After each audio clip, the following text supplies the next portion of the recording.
मैं गोविंद जी डोटासरा से पूछना चाहता हूं कि उनका निलंबन क्यों हुआ। दादी शब्द को लेकर उन्होंने विधानसभा में गतिरोध क्यों पैदा किया। उनके मुखारबिंद से जो शब्द निकले उसके लिए प्रतिपक्ष के नेता ने क्यों माफी मांगी। गतिरोध समाप्त होने के बाद वो एक बार भी विधानसभा में क्यों नहीं आए, क्या कारण है। ये चुनौती कांग्रेस के अंतर्विरोध की चुनौती है।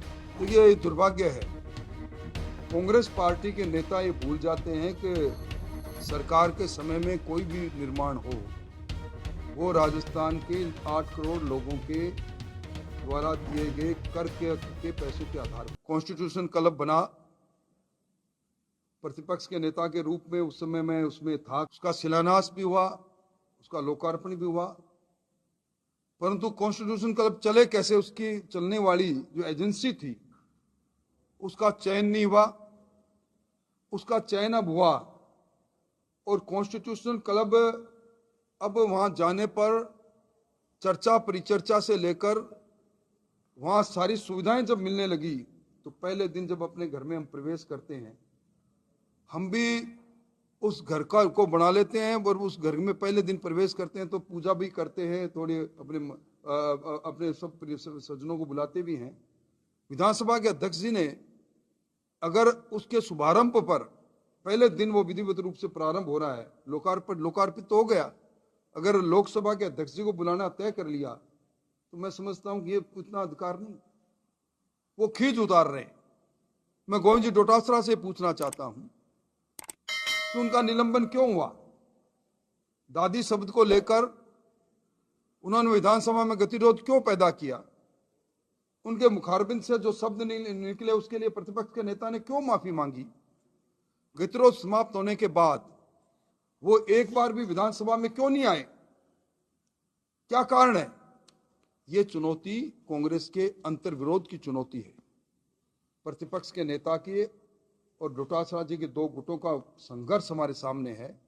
इसलिए विधानसभा अध्यक्ष जी जैसे गरिमापूर्ण व्यक्तित्व पर टिप्पणी करना ये संसदीय परंपराओं के खिलाफ है और किसी भी शुभ काम में मैं समझता हूं, मैं तो उनसे अपील करूंगा कि पहला दिन है, कॉन्स्टिट्यूशनल क्लब हमारा इस देश का सबसे अच्छा कॉन्स्टिट्यूशनल क्लब है, उसको तत्समय के विधानसभा अध्यक्ष सीपी जोशी जी को और मैं मुख्यमंत्री जी अशोक गहलोत जी को धन्यवाद दूंगा, पर इसके शुभारंभ पर उनको आना चाहिए, सकारात्मक दृष्टि से देखना चाहिए, खींच मिटाने की कोशिश उनको नहीं करनी चाहिए। तो ये मंत्रिमंडलीय समिति बनी, मंत्रिमंडल समिति ने अपनी अनुशंसा दी है और व्यक्तिगत तौर पर अगर मुझसे पूछो तो मैं भी चाहता हूं कि इस निर्णय की स्थिति में सरकार को निर्णय जल्दी करना चाहिए। हम भी इसके पक्ष के हैं क्योंकि निर्णय से असमंजस पैदा होता है। मुख्यमंत्री जी से मिलकर भी मैं इस बात को कहूंगा जल्दी निर्णय हो, ये मैं भी चाहूंगा। हाईकोर्ट में तो आज अभी भी लंबित है मामला और इस बार हाईकोर्ट में सरकार के ने कहा भी है कि हम इस पर निर्णय करेंगे। मैं समझता हूँ जल्दी निर्णय हो जाएगा।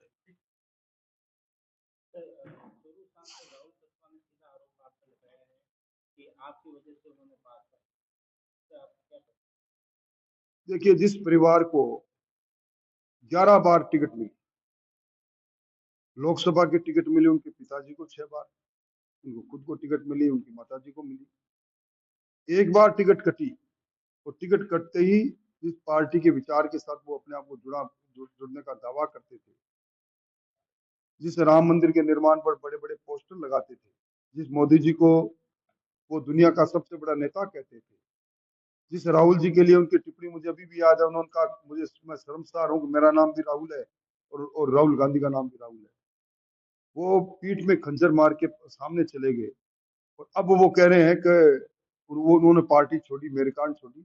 अवसरवादिता क्या इससे ज्यादा हो सकती है।